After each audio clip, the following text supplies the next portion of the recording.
ton.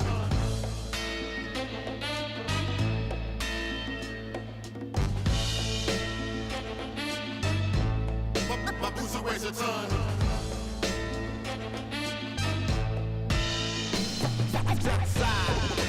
On the boombox again, blast off. My boozy weighs a ton.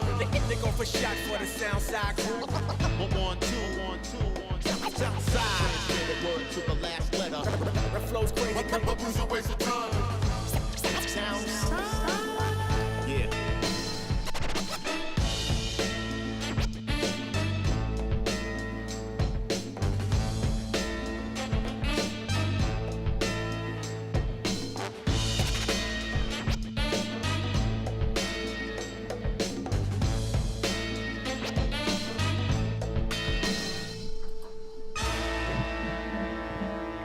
Yo, what is good? Welcome to the JM and Digz podcast, episode dos. What up, homies? What's up, Digz? So I didn't even think I was gonna make it here this week. I was sick, all because of the snowstorm, and of course, I spent 5-6 hours shoveling after being completely hungover after the conference championship weekend. Digz, how long did it take you to shovel? Did you have to shovel a lot? Yeah, you see my driveway. Yep. So Bringing ice. So went into the screenhouse, went to go fire up the snowblower. Belt broke. Snapped. Awesome. We'll Yeah. get into that later because we do have that on the board for what we're gonna Later. discuss. Yeah, what we're gonna discuss later. But I mean, damn, let's just get right into it. I mean, conference championship weekend Sunday was something special, especially for me and you, being from the New England area, being Patriot fans. Damn. The New England Patriots defeat the Denver Broncos 10-7.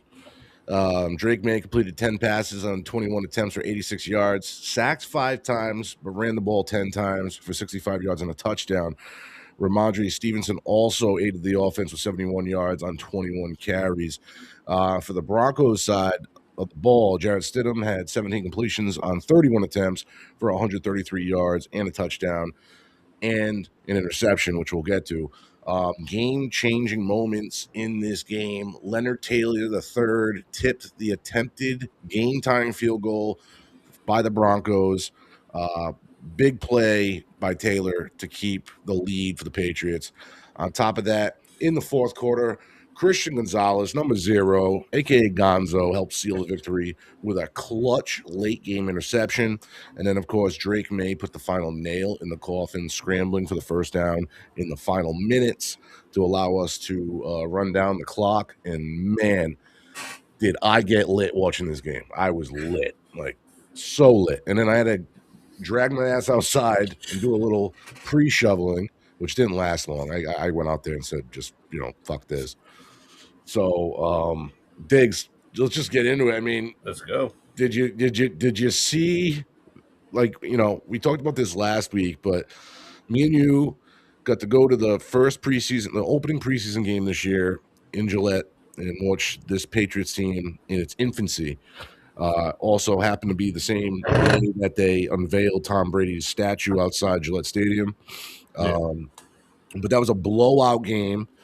And like I said to you this week, like, did we expect going to that preseason game that we would be here in this situation now going into the Super Bowl? I did not. I mean, this was a brand new team put on the board. It was a reach. Super Bowl was definitely out in my mind. Yeah, I was hoping for a winning record, maybe clinch the wild card, maybe, we can get a playoff win, and that was like the max, like the max I really expected out of this team.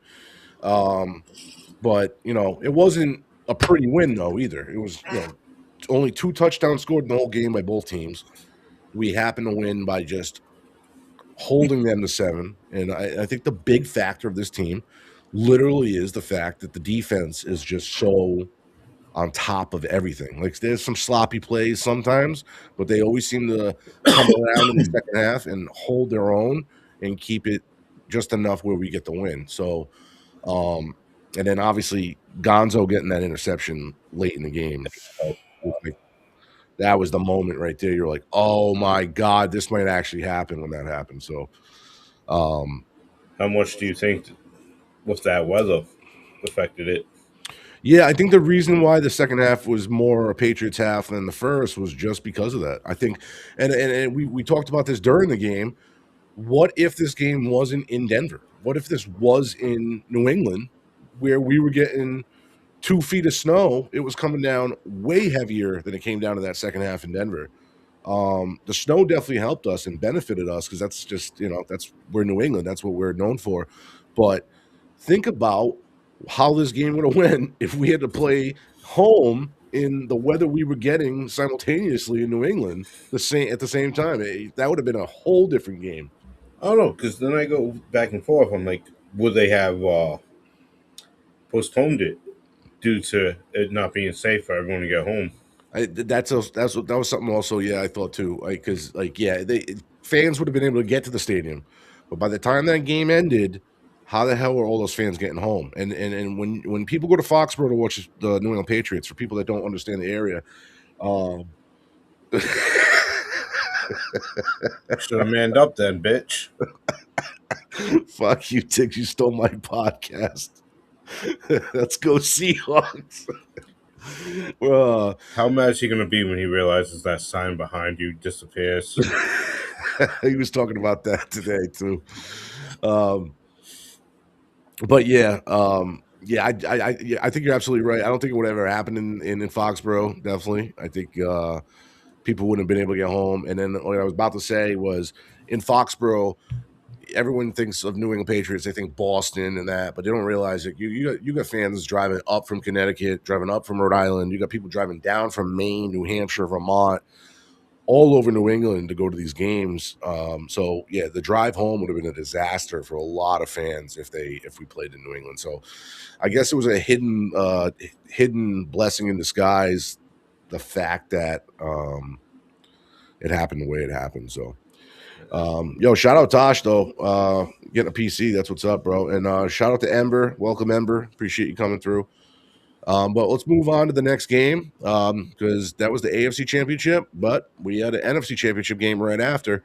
The Seattle Seahawks defeated the Los Angeles Rams 31-27. Matthew Stafford of the Rams threw 22 completions out of 35 attempts, so 374 yards and 3 touchdowns. Sam Darnold threw 25 completions of 36 attempts for 346 yards and 3 touchdowns. The game changers in this game: wide receiver for the Rams, Puka Nacua, 9 receptions for 165 yards and a touchdown.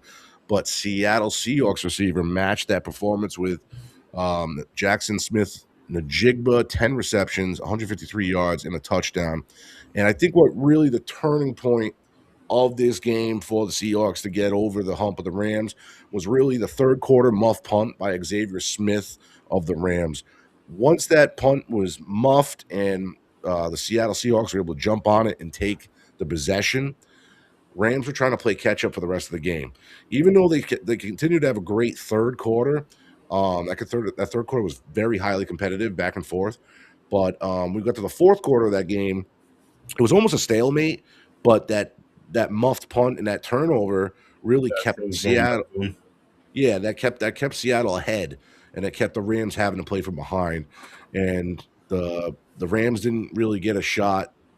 I mean, they had their opportunities to get back in the end zone, but the last possession they got was 25 seconds on the clock. They had no timeouts, and they started on their own 20-yard line, or even I think it was even closer to their own goal line. I'm not even positive trying to remember that, but they just couldn't do it. The final play was to Puka Nacua on the sideline. His knee got down right before he went out of bounds, so the clock kept running, and that was it. They ran out of time. So Seattle Seahawks with Sam Darnold going back to the bowl. So we'll go right into it. Super Bowl 60. It will be February 8th And this is what they're calling a Super Bowl 49 rematch. The Patriots and the Seahawks played each other in Super Bowl 49. Now, what's it, 11 years later, they're going right back to the Super Bowl against each other again. Obviously, for anyone that remembers Super Bowl 49, that was pretty much up to the very final, almost the final play. That was all Seattle. They looked like they were going to win it. All they had to do in that game in 49 was hand it off to Marshawn Lynch. But for some reason, Pete Carroll and that coaching staff called a passing play. And do you remember who got that interception, Diggs?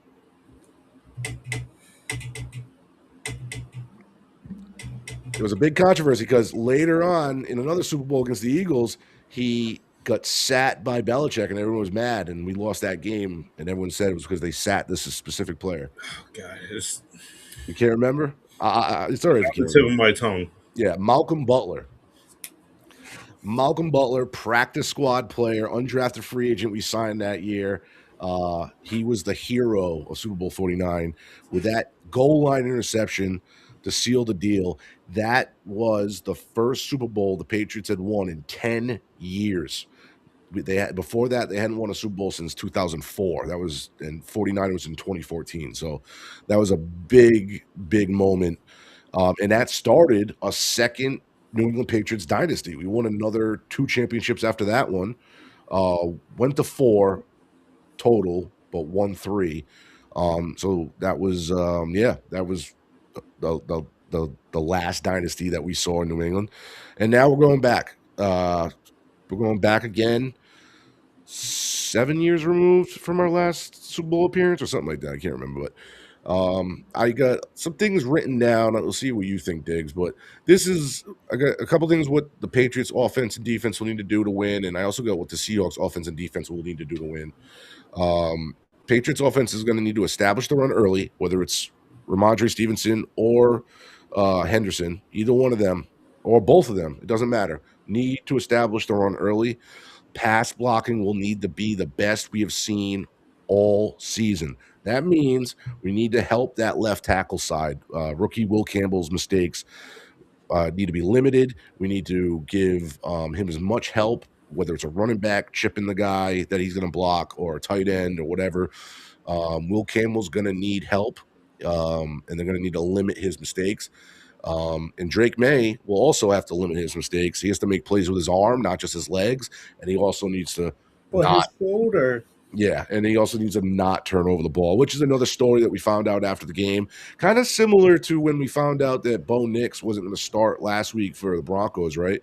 It was like after the celebration of the game win and after all the hype died down, we find out that Drake May has a shoulder injury. So we'll see how that transpires. But the big thing about going from the conference championship to the Super Bowl is you get 2 weeks off instead of just 1 week off. Not saying they're not practicing, but I'm sure he's got time to rest up and everything like that. They did say he was doing passes today. So he was practicing. Not during the media open practice, but behind closed doors, he was. Okay, so they're limiting what he's going to do in front of cameras because they probably don't want the media to overanalyze. And the big difference between when you're in the Super Bowl versus when you're not in the Super Bowl, this game is the biggest game on the planet every year. The national media coverage that covers this game. That means not just your local media that these teams are used to dealing with all week in and week out every week. They're going to deal with now every news coverage across the country and across the world. They're going to be taking questions and seeing news coverage from people they've never even seen before. And a lot of these players are young. They're not going to be used to it. It's going to be a totally different ball game than anything they've ever been used to before. Even if they were in college and in the national championship in college, totally different when you go and play in the Super Bowl. It is the spectacle.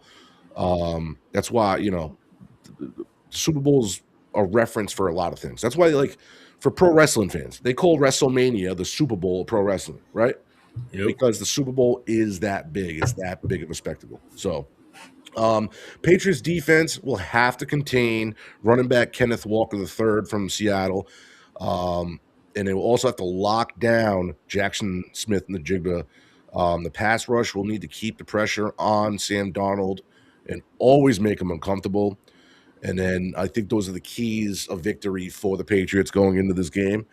But let's go to the other side of the ball because I know we're Patriots fans, but let's run it back and see. Like I wrote some things down on what I think the Seahawks need to do to get the win for themselves, and it's kind of similar but reverse. But I changed it up a little bit. But the Seahawks offense, they will need Walker. They're going to need to get him going real early. You're going to run the ball and get the pressure off the passing game. But when they do have to pass the ball, they need to get the ball to Jackson Smith-Njigba as often as possible. Feed the beast. And then the main thing is control the trenches. That offensive line is going to have to find a way to stop the Patriots' pass rush, which has been a dominant pass rush all playoffs. That they're really the reason why the Patriots are here. Is that pass rush? You know what I mean? That pass rush, that run stop, that defensive line of ours is really why we're in the Super Bowl. So that's the keys for their offense. And then on their defensive side, they'll need to apply pressure all game to Drake May. They're going to have to target Will Campbell's side of the offensive line. They need to stop the run, force Drake May into making mistakes.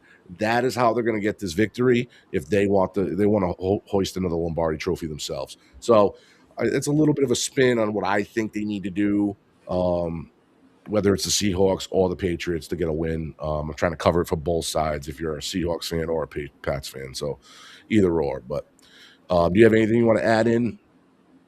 I think it's just going to come down to defense for us to win.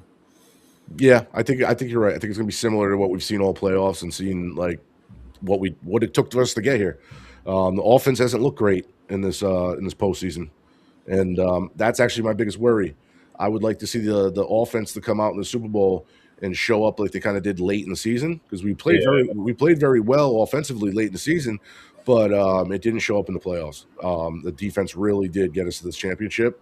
The old adage, defense wins championships. So hopefully, like you said, that's going to be enough to get the win for the Pats. I'm also hoping just for a good game. Yeah. I definitely don't expect a blowout. I do think I think our defense will definitely slow down their offense. They won't be able to just score at will.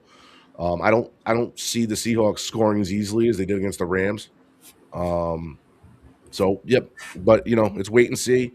We got a bunch of days ahead of us before we get there. So we're just gonna have to be patient. That's all. All right, we'll move on to my other sports headlines, and this has been trending all over the internet. Bill Belichick is not a first ballot Hall of Famer. Digz, does this make any sense to you at all? To be honest, I didn't even think he was eligible yet. Yeah, so that was the first thing. So when I was notified about this, I was like, wait, how is he even eligible? He's only been out of the league for 2 years. So interestingly, I had to do my research. So I was correct, and you're correct by thinking this. It used to be 5 years a coach would have to wait before they were eligible for to be inducted in the Hall of Fame. Back in August of 2024, they changed the rule. Coaches and owners, well, actually, owners are a whole different rule, but coaches, they only have to wait 2 years. I don't know. I don't know why they changed that rule. I didn't even know they changed the rule. If this Bill Belichick story didn't break this week, I would have had no clue they changed the rule because I was like, "What are you talking about? How is he even eligible?" I said the same thing you did. But let's get into it. Since he was eligible, since this did happen, Bill Belichick, former head coach of the New England Patriots, he's a current head coach in college football for the University of North Carolina. But here's his credentials for, you can see it on the screen, for the NFL. He has 6 Super Bowl wins, which is first amongst anyone else eligible to be put in the Hall of Fame. He has 9 Super Bowl appearances, which is first amongst anybody eligible to go in the Hall of Fame. He has 31 playoff wins, first of anybody eligible to go in. He has 302 regular season wins, which is third of anybody else eligible to go in, or that's already in, I should say. And then 33 total wins as a head coach, which is only second in and he's not a first ballot Hall of Famer. Also, what's not included on the graphic on the screen, he's also a 2-time Super Bowl champion as a defensive coordinator with the New York Giants.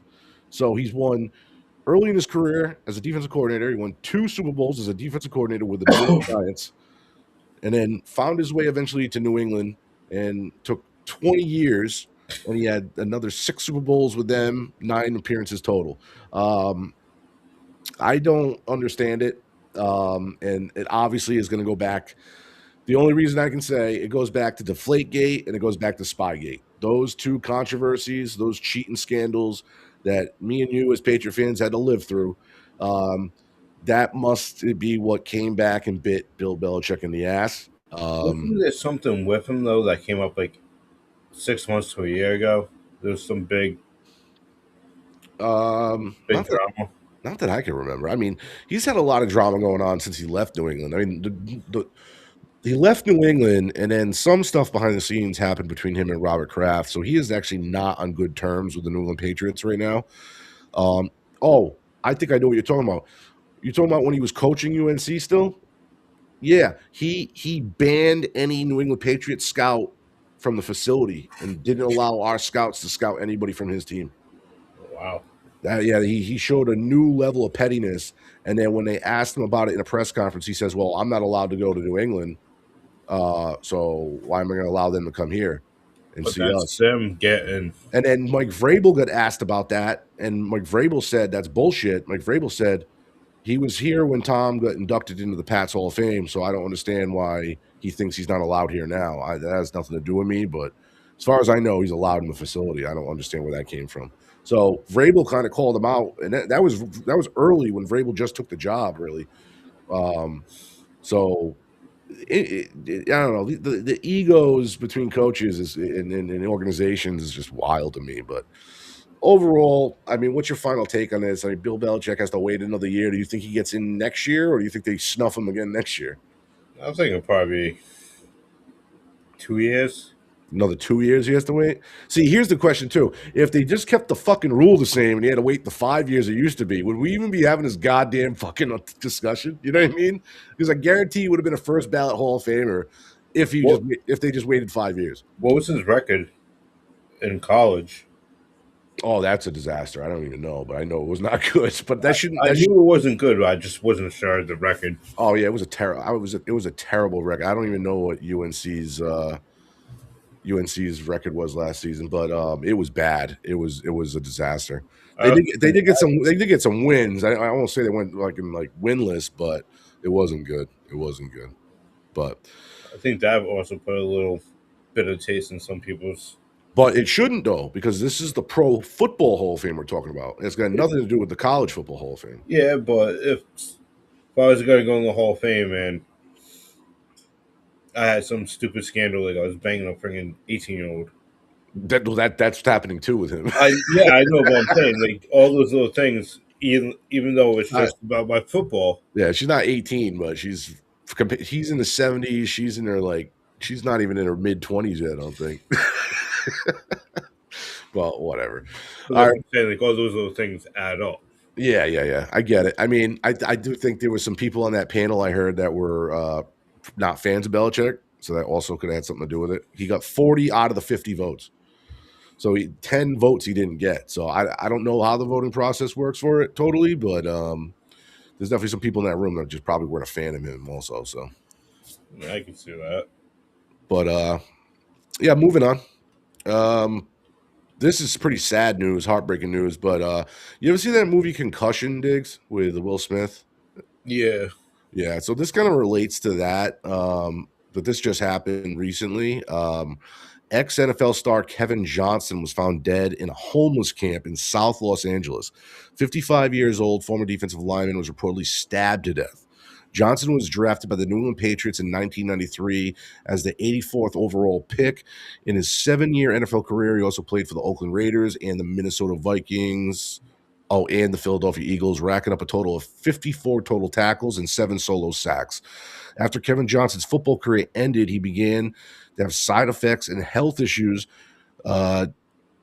due to years of excessive head trauma from football. Eventually, his marriage fell apart and he started living on the streets, all because of his unpredictable behavior. This is very similar. So, in the movie Concussion with Will Smith, it talks about how the term CTE ever existed and how it totally flipped the NFL's world upside down. And it all started with a former Pittsburgh Steelers center, Mike Webster. And that's what really led to the discovery of the brain trauma. And yeah, if you ever get a chance to watch Concussion, I'm not a huge Will Smith fan, but that movie, if you're a football fan, is very educational, just showing you how like football went from being a hard hitting, violent game. I'm not saying it's not still, but they got so many rules and protocols to try to lessen the impact of all the different impacts, like the tackles and things like that. Like they even changed the. You remember when they changed the kickoff rule, right? Yeah. Back in the day, the kickoff, like you'd be the kicking team would be at their own like 25-yard line, 30, and then run all down the field full speed and nail these guys. But now they changed it where they don't have as much room to run, so it's less of an impact.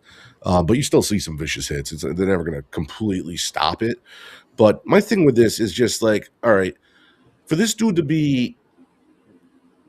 was found stabbed to death in a homeless camp, dude. So that means this guy was obviously living on the streets for like a good amount of time in his life, right? And my question is, where's the NFL in this? Like, because the whole NFL Players Association, after the CTE stuff came out, they boycotted. They when the new bargaining agreement came out, they thought the season was going to get canceled because they weren't coming to an agreement. It's when all the health changes came, the trauma treatment and the different safety protocols had to come into place. And it's like, and then then that's when all the players got health benefits for the years after. But like when it gets this bad, like the fact that the players like this guy died at what did I say, 55 years old. So there was no type of program for the NFL offers for people like this, former players that are going, like, you don't need to pay the guy a bunch of money to just get the guy off the fucking street, right? I don't even pay him. Just get him a little bit of help. Get him Right. 7 years in your league, and then you can't do nothing for the guy. Like that's just crazy to me, man. I don't understand how something like this happens. Like, How many other former players do you think are right, and then like him? going back to Mike Webster, the former Pittsburgh Steelers center, with the hit that started that got CTE to be discovered as a disorder. Dude, when they found his body, this guy was like so crazy because of the head trauma he dealt with in his career. He was taking a taser and tasing himself until he knocks himself unconscious because he couldn't feel nothing. And then this other thing he was doing was, for some reason, he was ripping his own teeth out of his skull and then super gluing them back in. Like, that's how fucking his head was so fucked up. I really don't understand how still to this day, because I don't know how many years ago that was when let me look that up real quick, when Mike Webster died.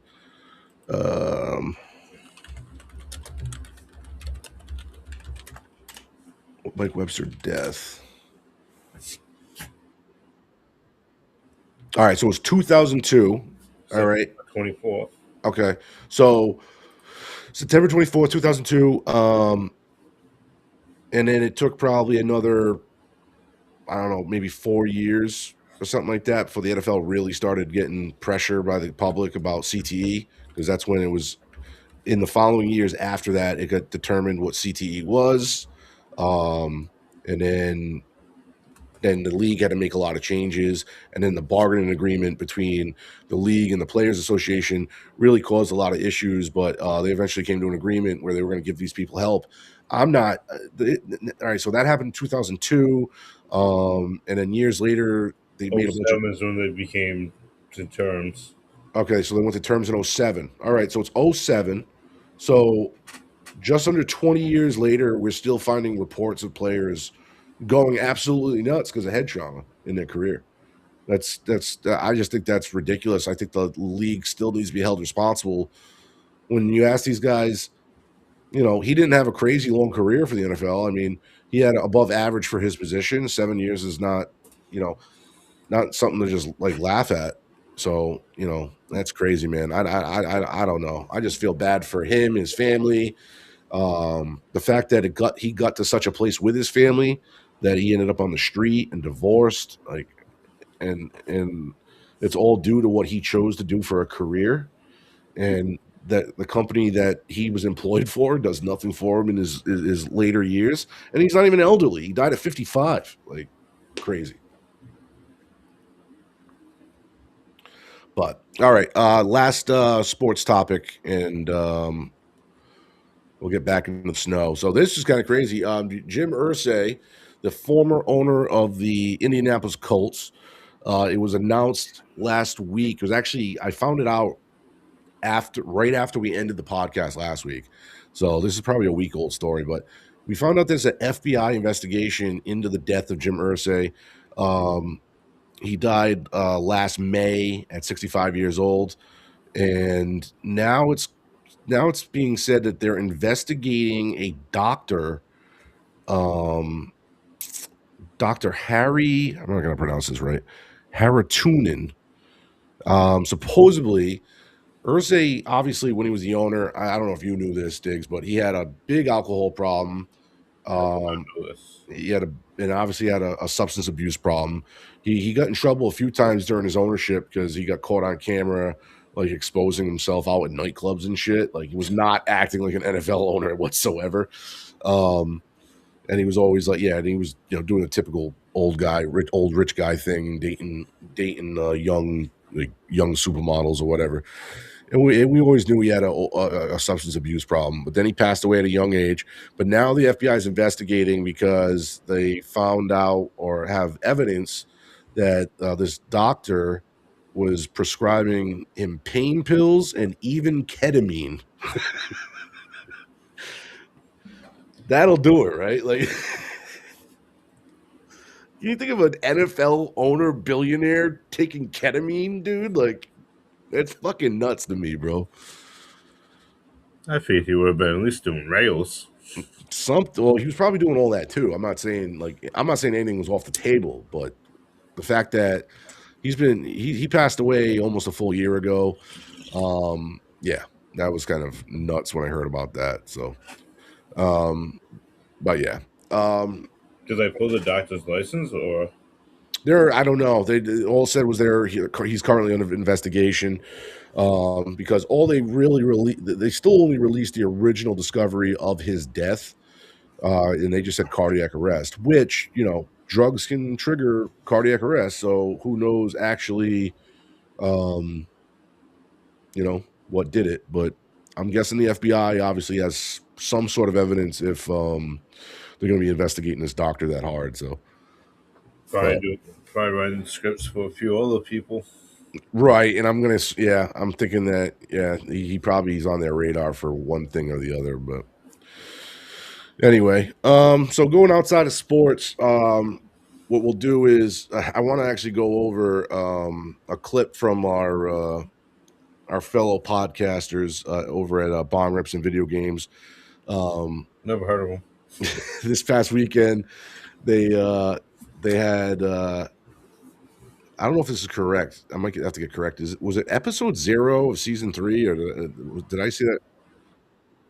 It was episode 10. They missed the number. Okay, so correction. This is from episode 10 of they're in the 3rd season. Last week in that BRBG, this is just a small clip. They were talking about because we were getting the snow, and they were talking about all the snowstorms they could remember in their past. So I want to play this clip quickly, and then reference something from that me and you, Diggs, are pretty familiar with just by growing up in the Rhode Island area. All right. Excusable for only a second. Oh my God, man! Stop it. Fuck out of here.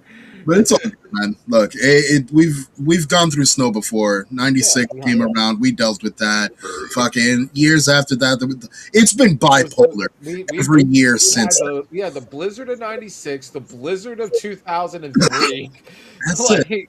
And now we're gonna get the blizzard of 26, bro. Fuck it. So actually, the statistics are 96, 2006, 16, and now 2026. So Every every 10 years on the dot. See, but what's crazy is that if you look at the numbers, each year it's gotten worse and worse. Oh shit. So then 2027. 2036. That's what we're waiting on next. 2036 is when we're gonna basically snowfall. Like it's we're gonna end up like Snowpiercer, traveling on. It'll end up like Snowpiercer. They're saying South Jersey is for some reason South Jersey is getting like 6 inches. Central Jersey is getting 12 to 18, and we're getting 12. They're showing 12 on our. That's good there. Yep. So pretty much what I wanted to reference that clip for was they were talking about all the storms in the past. And they are right. All those years, I remember, even us up here in New England, getting really bad storms all those years. But Digz, us growing up in Rhode Island, what were we always told about? Blizzard of 78. The blizzard of 78. There's a picture right there of Route 95 going through Providence. Not only was traffic at a standstill, they got snowed in onto the highway. Here's a quick YouTube clip I grabbed from local news to talk about it a little bit, to show you really what was going on.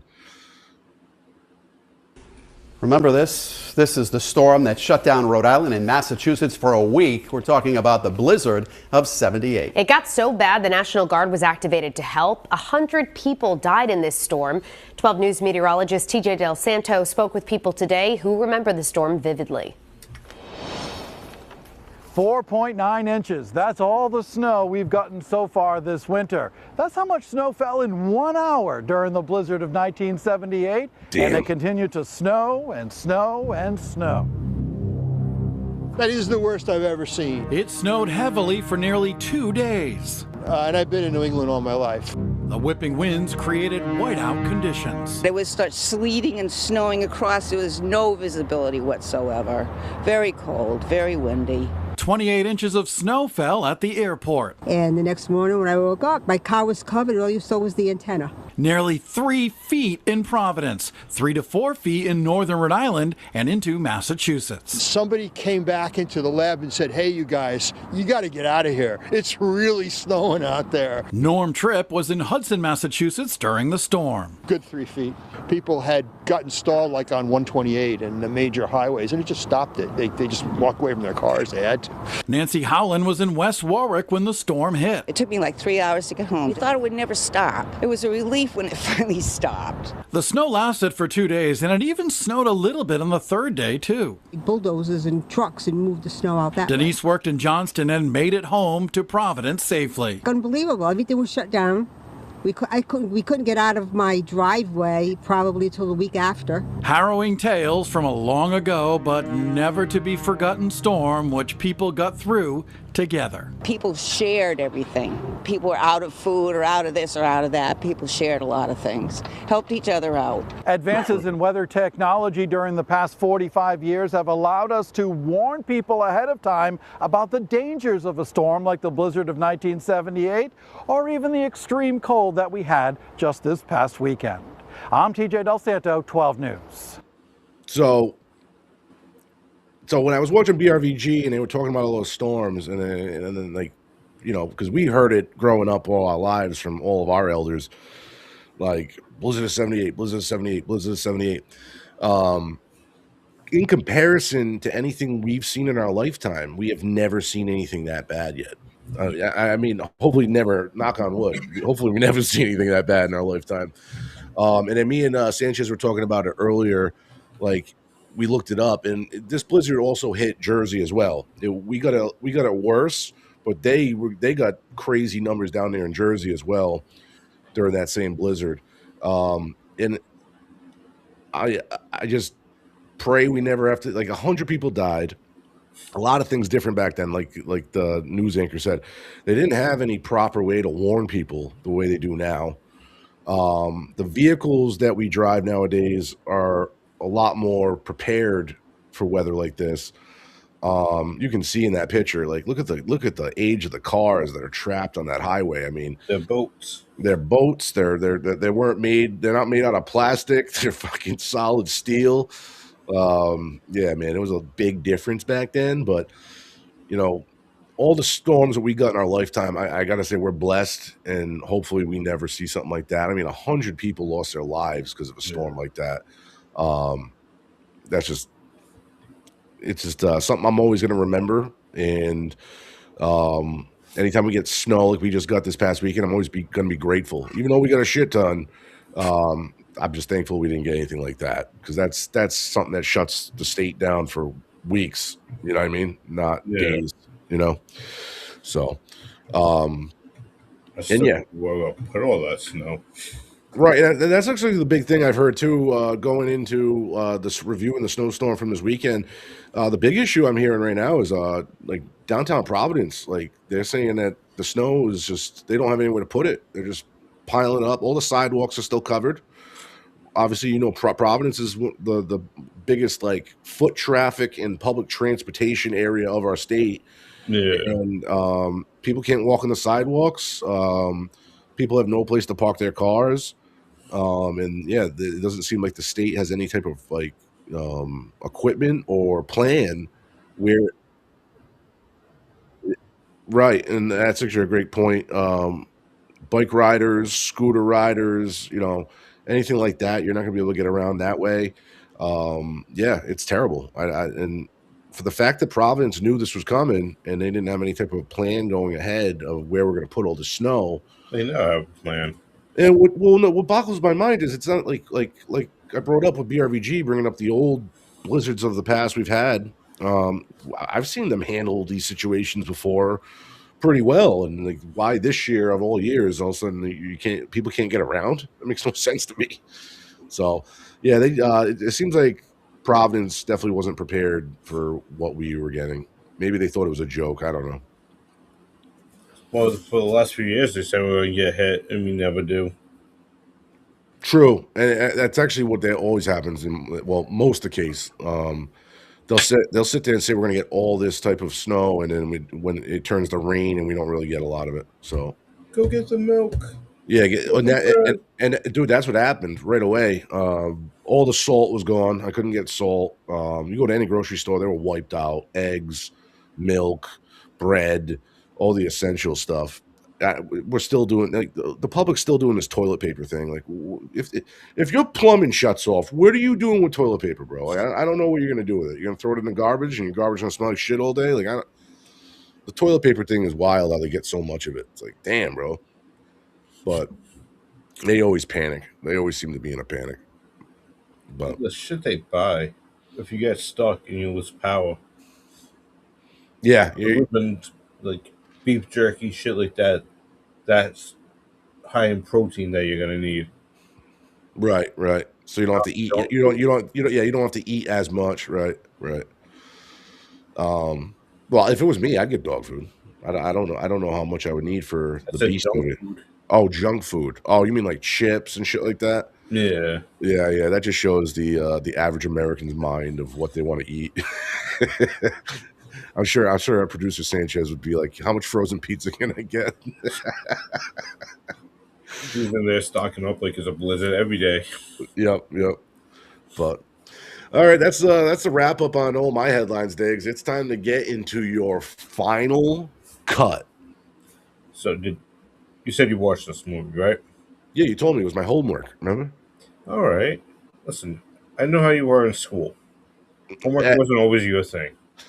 Very true, actually. Very true. But if it's homework I enjoy, I'll do it.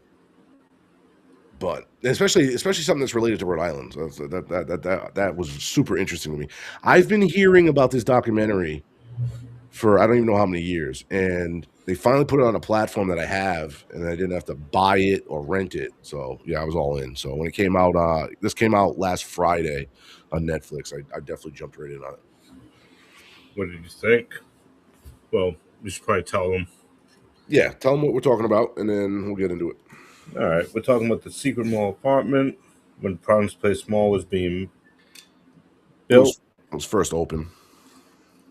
A group of four guys, four friends. I think it started with 2, then grew to 4. Actually, No, I think it was 4 because it was the main guy, his wife, and the 2 friends. Then it grew to 8. You're good. You're good, Corb. Glad to have you here. They were all playing a game of let's see who can stay in the mall longest. Yep. The husband and wife guy goes for jogs when they were building it. Remember this little pocket. Which is crazy. So that part right there alone, the fact that this guy paid so much attention to them building this mall, that he, in his mind, knew that there was a void of an area not being used. I don't even know how someone does that.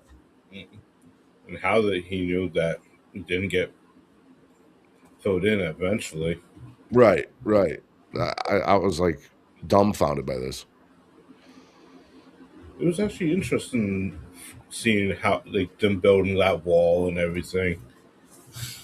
Yeah, so like this was such a crazy system of how they built this apartment. So really, it was just an open void in a like a parking garage type. It was like in between the parking garage and the mall itself. It was like a void on a concrete slab, and then like there was like 2 or 3 different ways to get into this area.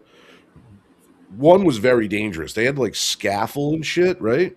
Yeah, it was dark, couldn't see. Yeah, that was the first way they found to get up. Yeah, and then they eventually found out there was a way to get in through like the employee only tunnels into the maintenance areas, and then there was another way in too. So they found a bunch of different routes to get in and out. And then like you said, they spent a bunch of time before they even found this area. They were walking around the mall.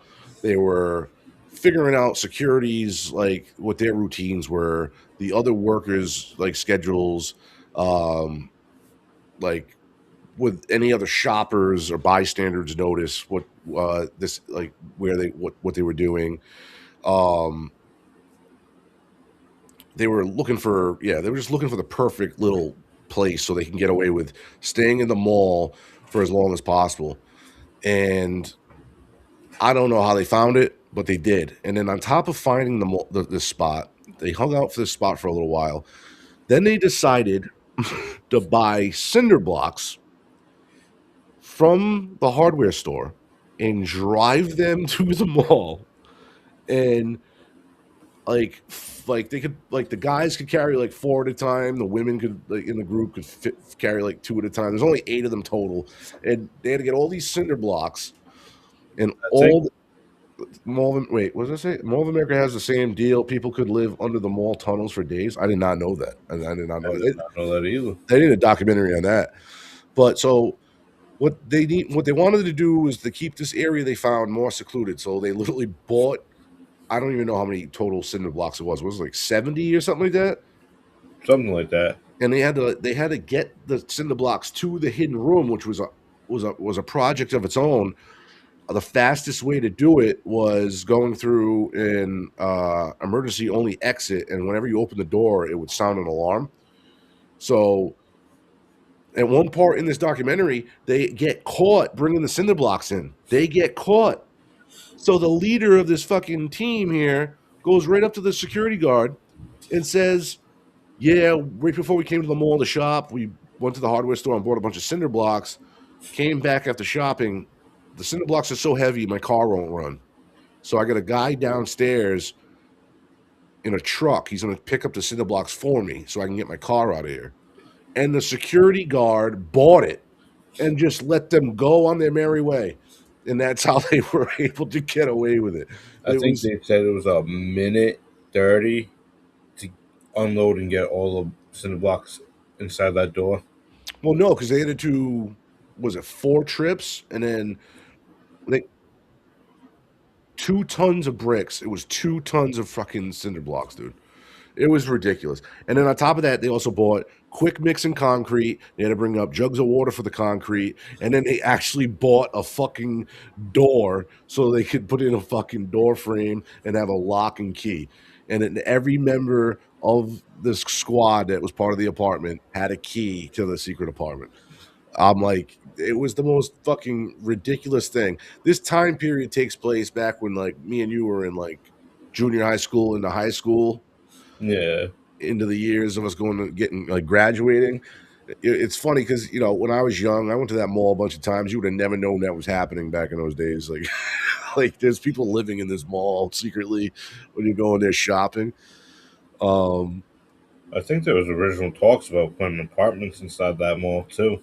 Well, now there is, because the mall's doing so bad. They're actually talking about legitimately putting apartments in the mall now because the mall's doing so bad. The owners of the mall have what happened? Closed. They went belly up somehow with their debt. I forget exactly the word terminology used for it, but oh my god, it literally one of the most ridiculous stories, and the fact that it came out of Providence is just not surprising to me. But and really, at the end of it, the leader of this whole little team that did this, for him, it was just a big fuck you to the city of Providence, because he used to live in a neighboring building, these mills that the city eventually kicked everybody out of that were renting it, and then tore the building down to build like a more upper scale apartment building. No, they tore it down for the shopping mall. Yeah, but they never built that.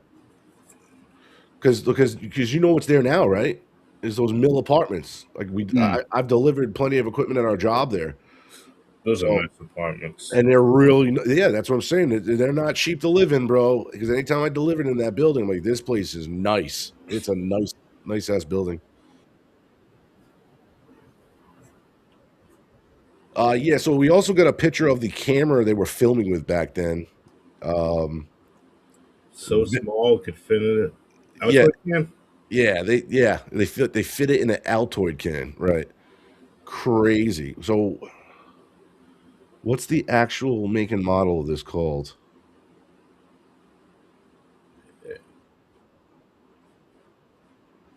Pentax Optio. It's a very small camera, and believe it or not, if you watch the documentary, you'll see that they enhanced the footage that was filmed from this.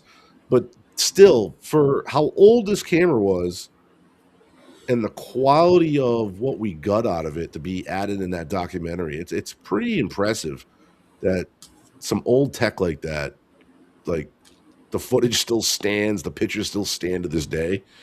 The camera still works. And and that's what that in the documentary you find out that the same camera used for that is still operational to this day. They still have it, and they all still have their keys to the apartment too, which is absolutely nuts. I just find it amazing that he had the whole idea to film the whole thing. Right, exactly. Even when it was just started off as hide and seek, pretty much.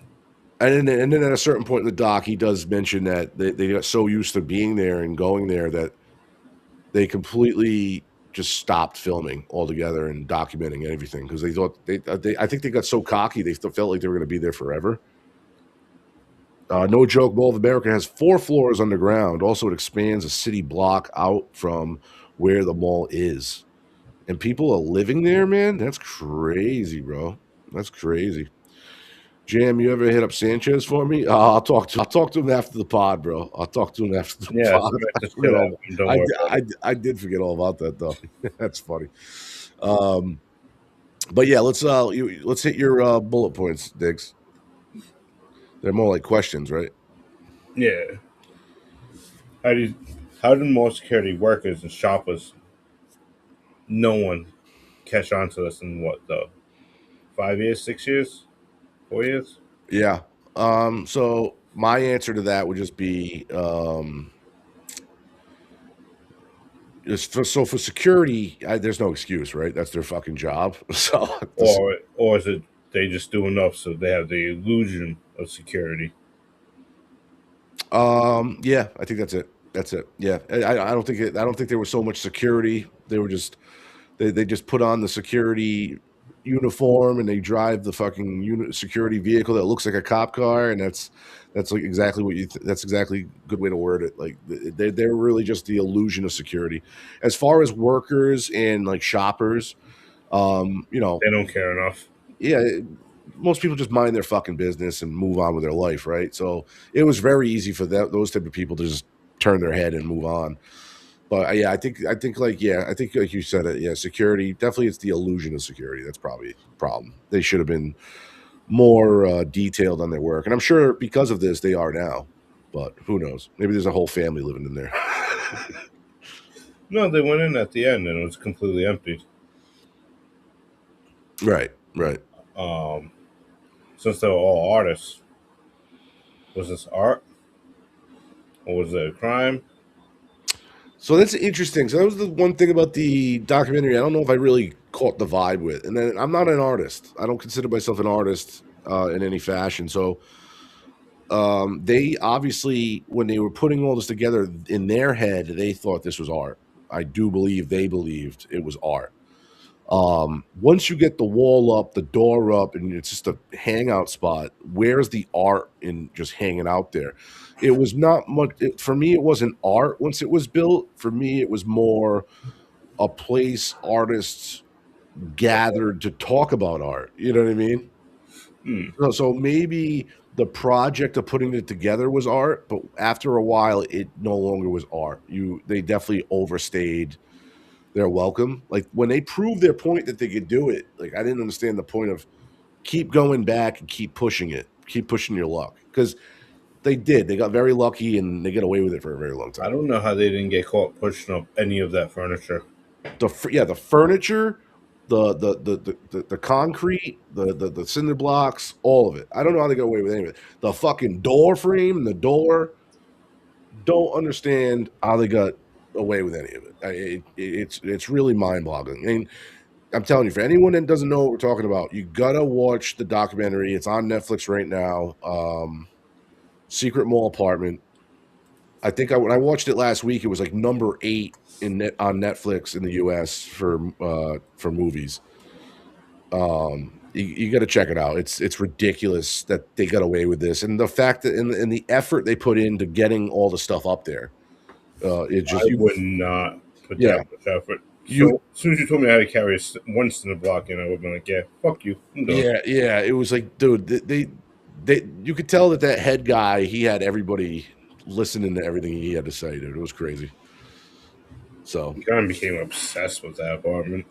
He did. He loved it. He was and then he ended up getting divorced because of it. Yep. He talks about that because his at the time wife during the apartment, eventually for her, she got fed up with it. She wanted a real life. She wanted apartment. Well, I guess while they were building the apartment, they also had just bought a place of their own.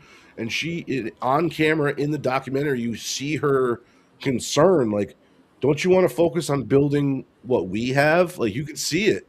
And, you know, to find out they get divorced is not so fucking surprising to me at all. I'm like, this guy was more concerned about a place that he could have got in trouble for at any minute instead of his own home with his wife. That was wild to me.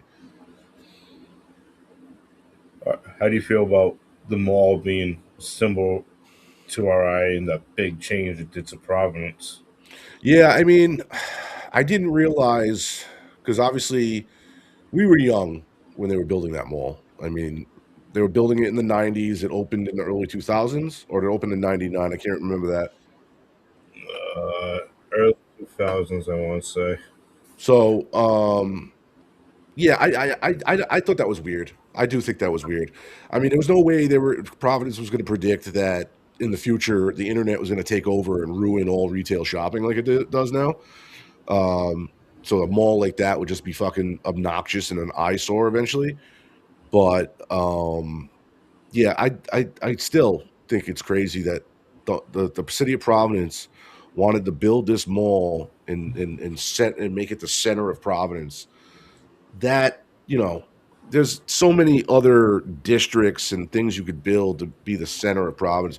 And now, even now, years, decades later, do we consider Providence Place Mall the center of Providence? I don't. Like, I think the water fires and things like that are more the center. I got engaged.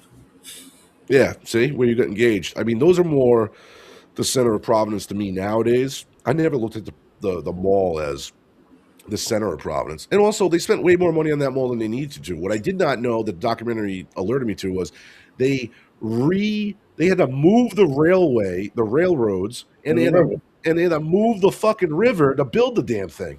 Oh, you did all that to build a fucking mall? And then, and the reason why the architecture of the building's so weird is because they had to build it to fit along 95, so they had to mold it to the highway and the off ramp, and that's why it's the shape it is. It's like, it's fucking wild what they thought back then. But then again, that was RI in the 90s, bro. I'm not surprised. No. All right. You want to get to keep or kill? Yes, sir. All right, let's do it. What do you think about the concept? The documentary and the apartment. Yeah, I would definitely keep both. Very interesting, very intriguing. And I'm also glad the documentary wasn't just solely set on just the apartment. It was about the friend group behind it, and it was also about the history behind the mall itself and the changes of how Providence became what we know as Providence today. So I would keep the concept. All right. How about how long they got away with it? Yeah, I mean, nowadays that wouldn't happen. For people that ran that fucking mall, I'd say,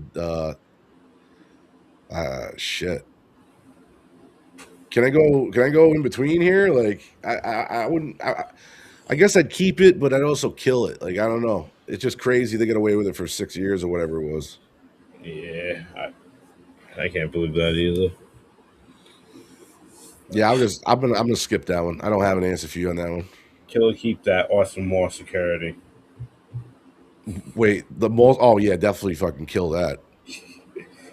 Come on, you could have been the two security guards going up partying during their shifts. Oh yeah, I know that's true. The two security guards that found the apartment finally, they didn't even report it right away because they had a fucking PlayStation 2 in the apartment.